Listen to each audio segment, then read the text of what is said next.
This morning we are going to focus on signs in the sky.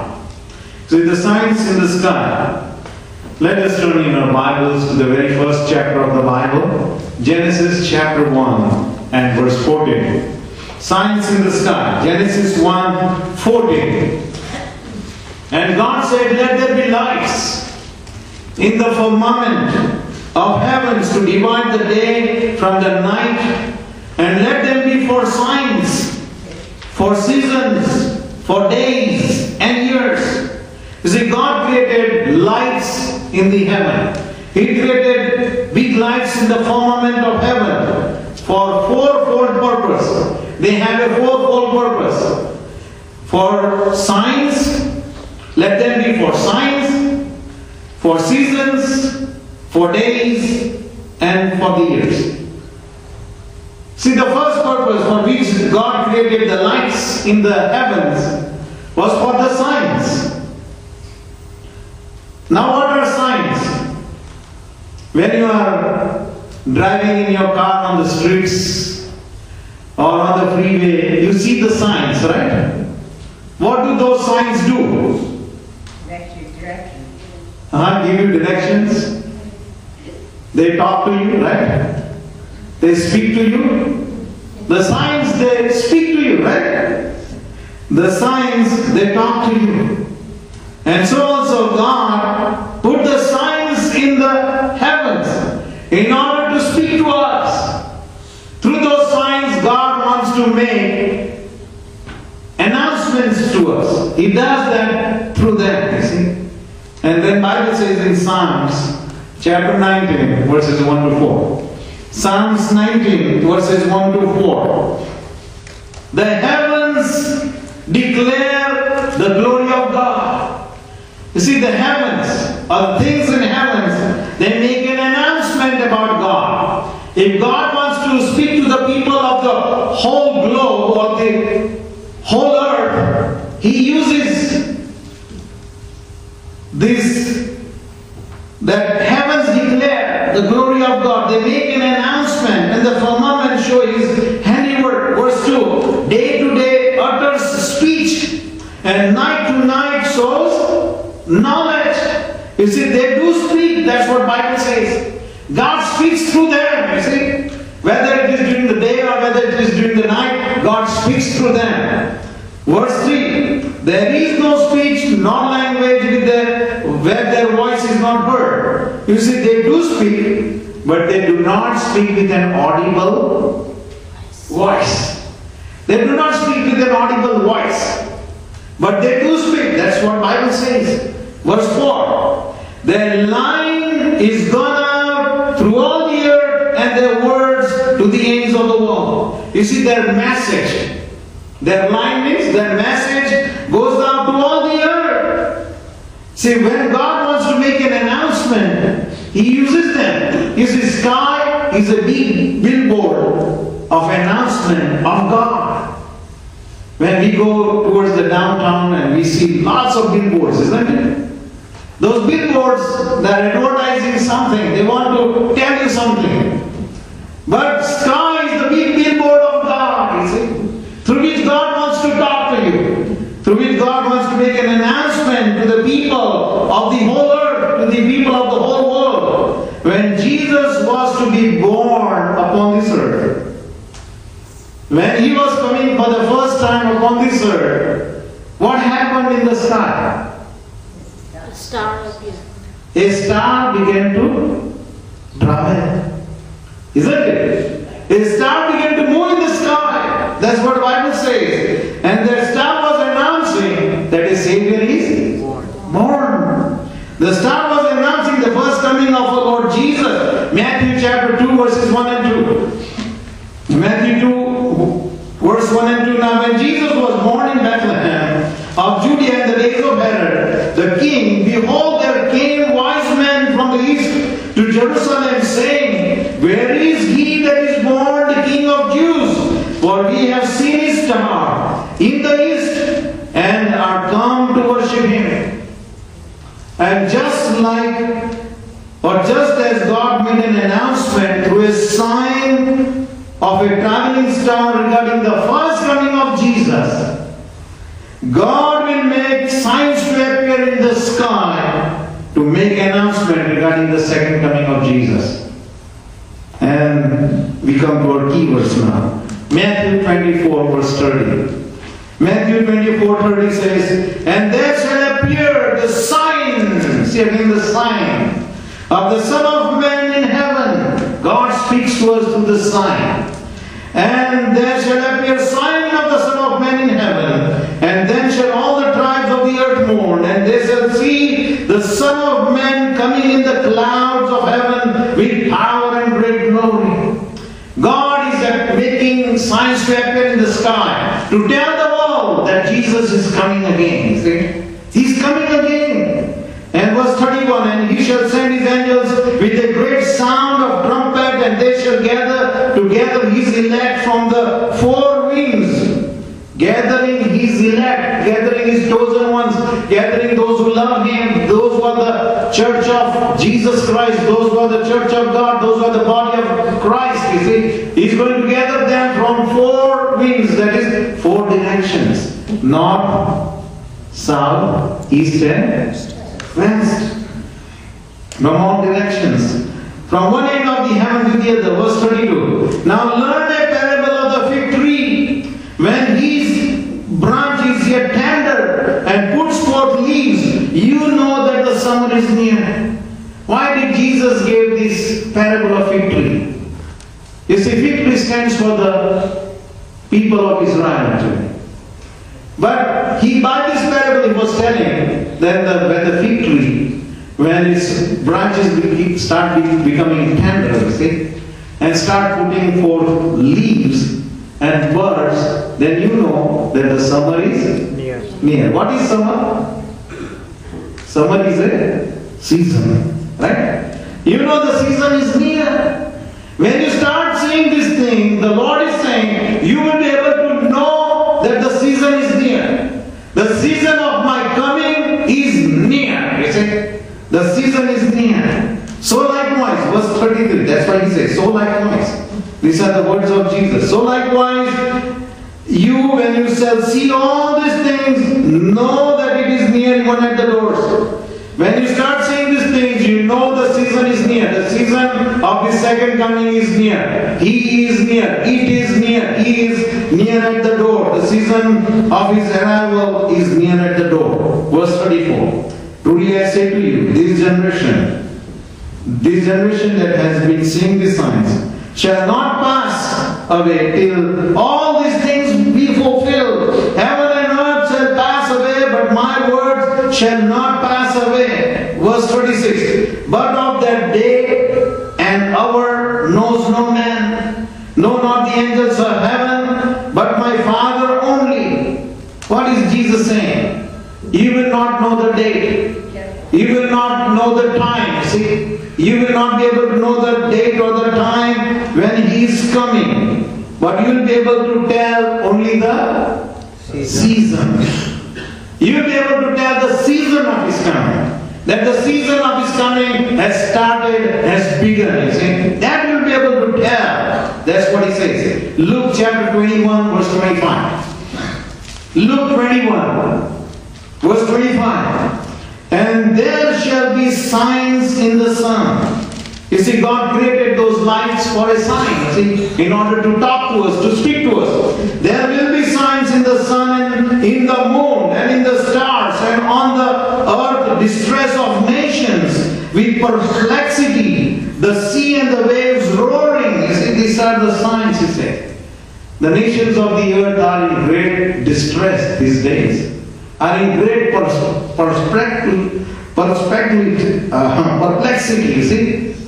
Why? Because of the world economic crisis, you see. It's happening all over the world. The nations of the world are in great economic crisis. This has never happened before, and they are in distress. Even the United Nations is in distress, you see. And the world economic crisis is going on. Sea and the waves are roaring. We never heard of tsunamis right before. But they are happening in our days. And Joel chapter 3, verse 15 to 16. Joel chapter 3, 15 and 16. The sun and the moon shall be darkened, and the stars shall withdraw their shining. The Lord also shall roar out of Zion and utter his voice from Jerusalem, and the heavens and the earth shall shake. But the Lord will be the hope of his people and the strength of the children of Israel. The stars shall withdraw their shining. In the cities at night, you can hardly see the stars, isn't it? There is so much pollution that you cannot see, even on the clear skies, you cannot see the stars and the light of the stars. Last Thursday, January 16th, morning, I came out of my home and I cannot see the sun. Instead, there was a big black cloud hanging in the sky, pouring ashes all over the place, you see, spilling ashes all over the cars and all over the roofs and on the ground. See, these are the signs. Huge clouds of pollution hanging over cities and nations these days. This never happened before. These are the present day phenomena, you see. In the last days, we see the seasons of high volumes of pollution, greenhouse gases, and global warming. And the Lord is talking to us, you see. He's speaking to us. Joel chapter 2, verses 30 and 32. Joel chapter 2, verses 30 and 32.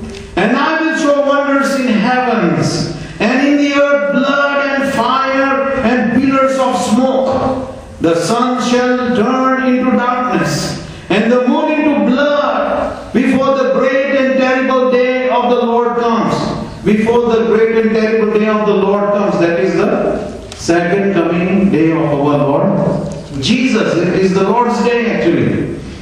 You will see the moon turn to blood.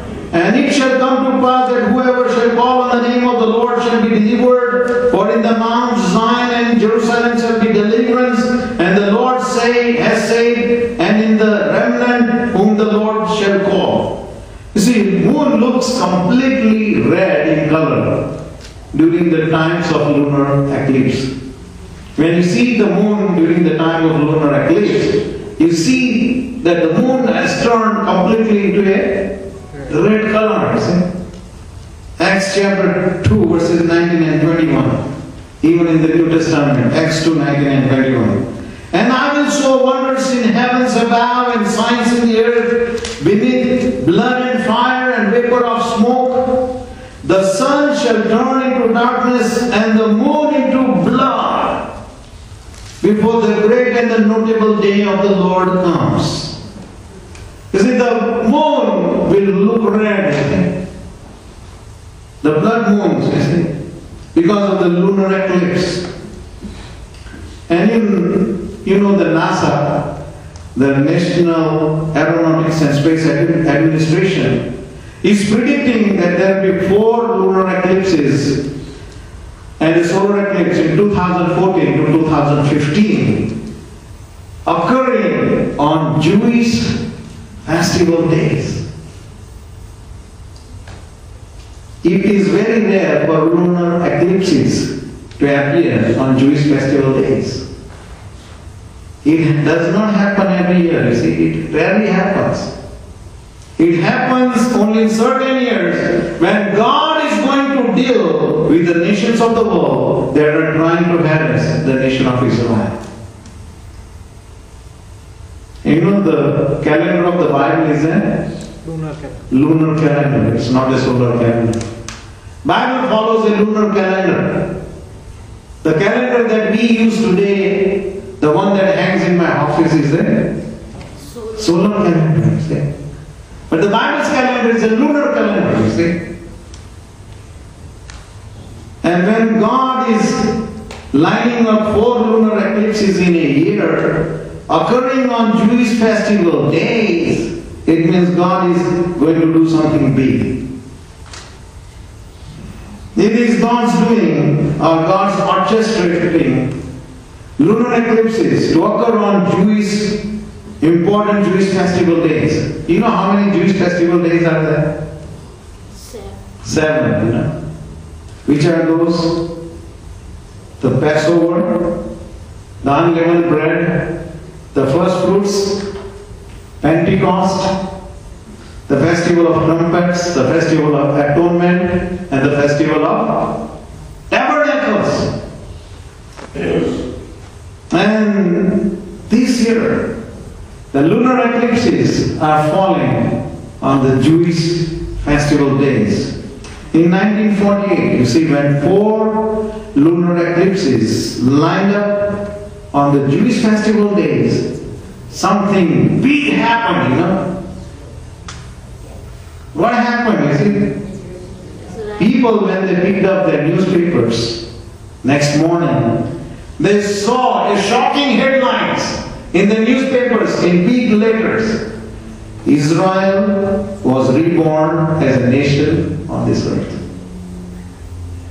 At that time, 4 lunar eclipses, they lined up, you see, on the Jewish festival days.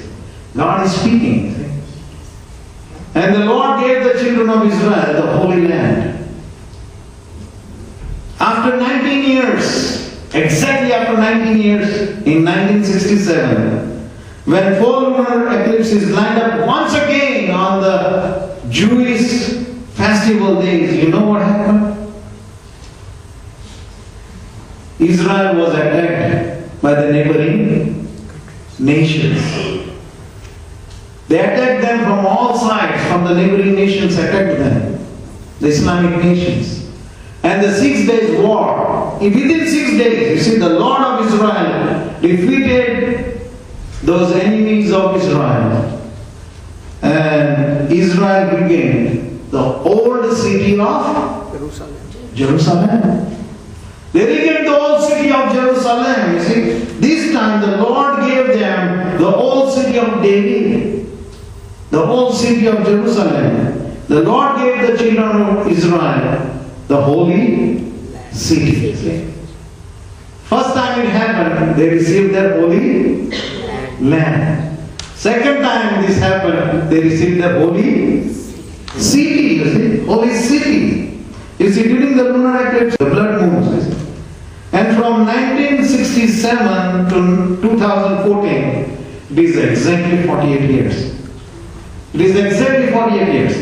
From 1948 to 1967, it was exactly 19 years.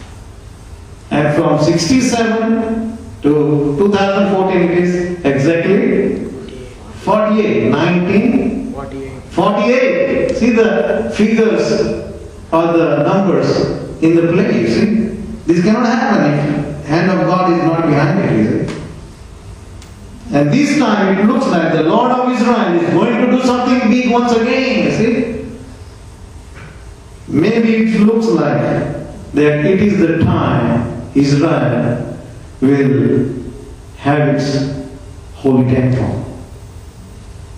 You see, something is going to happen by which permission to build the holy temple would be granted, you see. The first lunar eclipse will happen on April 15, 2014 on the Passover day. The day on which the Passover begins.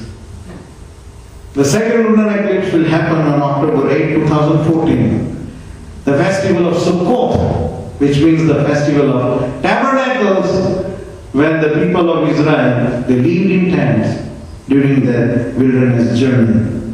The third lunar eclipse will happen on April 4, 2015 on the Passover day again. And the fourth one will happen on September 28, 2015, Festival of Sukkot, Feast of Tabernacles. You see, the present day nation of Israel has an institute called the Temple Institute. And the Jewish people under this Temple Institute have built all the furnishings and the structures and the walls required for the Jerusalem temple. They already have prepared the spotless red heifer animals. You see, when the temple is erected, They have to first begin the sacrifice with the spotless red heifer. And they already prepared, you see, they kept those animals ready now. Spotless red heifers in order to dedicate the temple is already. They already located their original Ark of the Covenant that came down from Moses. It's with them. The walls and the structures of the temple have already been constructed and made ready just to be carried to that temple site and assembled right away. They have already located the original site of the Solomon's temple, which was standing, which is in the temple compound right now, you see. While they also discovered that the site of the Dome of the Rock, the mosque or Dome of the Rock, is not standing on the site of Solomon's temple. Though it is inside the compound, but it is not. The site of the Solomon's Jerusalem temple is empty.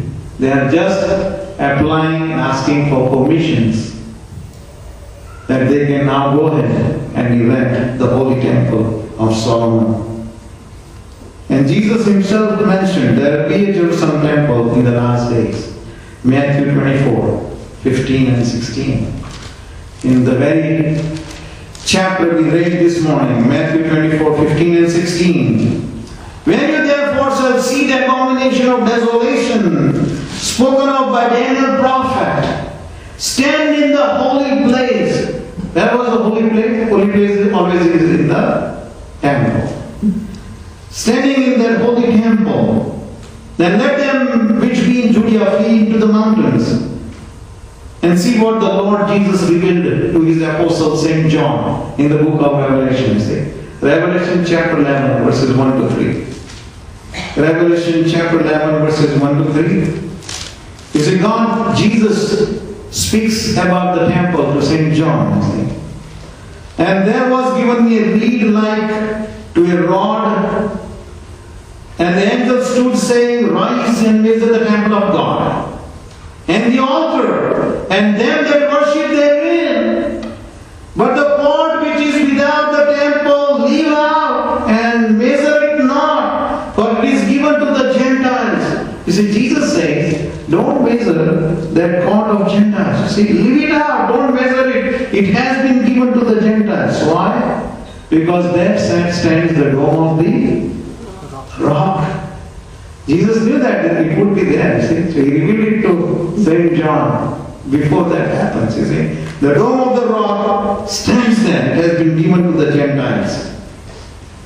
And the holy city shall they tread upon 40 foot of underfoot 14 months. And I will give power to my two witnesses, and they shall prophesy 1,200 and 60 days clothed in sackcloth. Now what was the abomination of desolation that Jesus was talking about that would happen in the holy temple? If we go to the original verse of the prophecy in Daniel 9:27, Daniel chapter 9:27, we read, and he shall confirm the covenant for 1 week. Who is this he? The world dictator, the Antichrist, you see. And in the middle of the week he shall cause the sacrifice and oblations to cease. He will make a stop in the holy temple of Jerusalem. The sacrifices to stop, you see, to cease. Because he is now going to proclaim himself as Christ himself, as Jesus Christ, you see. As the false Christ, actually. He's going to proclaim himself as the Christ, you see, as God. And so he will make those sacrifices and oblations to stop. For the overspreading of the abominations, he shall make it desolate. Even until consummation, their determined shall be poured on the desolate. He will desolate the temple. He'll make those sacrifices to stop. And so, my dear friends, you see, we are in 2014. We are already in the season of his coming. He is coming very soon, actually.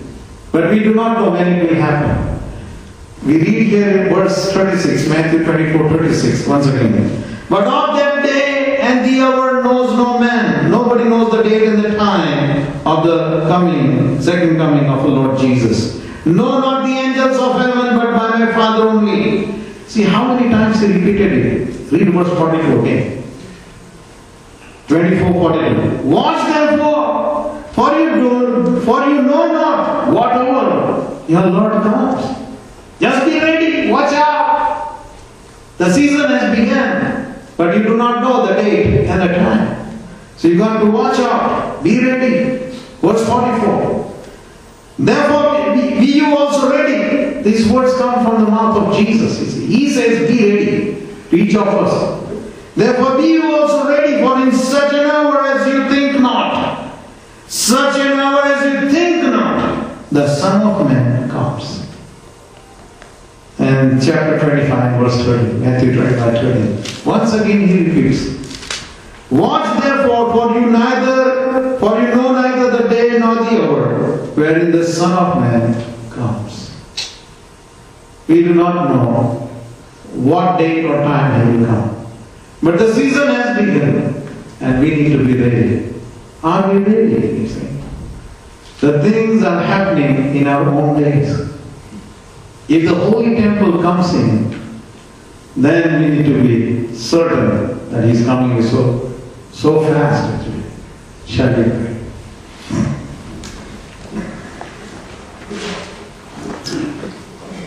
Let us close our eyes. My dear friends, let us look to the Lord in prayer. The signs of His second coming are already upon us. He's announcing it through His heavenly billboard that the Lord is coming soon.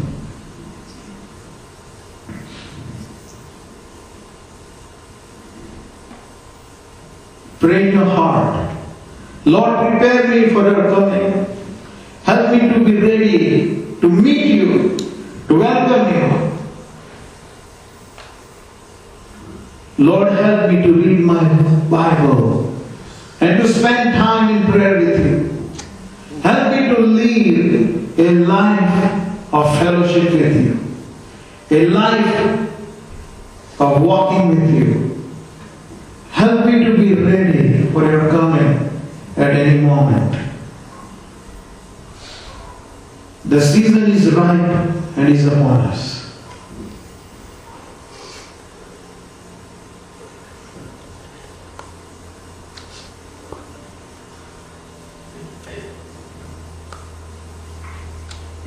Our loving Heavenly Father, thank you for your great love. You loved us so deeply that, Lord, you gave the life of our Savior, Lord Jesus Christ, fully and completely poured out on the cross of Calvary for our salvation and for the forgiveness of our sins.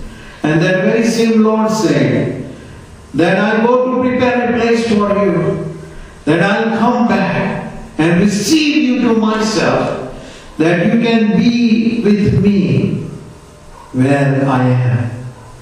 This is the deep desire of the Lord, that we can abide with Him.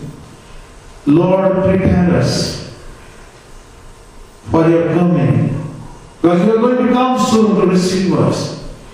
You may come any time. We do not know the day or the hour. But help us, O Lord, to meet with you, to meet with our Lord and Savior, Jesus Christ. What a joyful occasion is going to be to meet our Creator, our Savior and Lord. Thank you, Father God, for great are your plans for your people.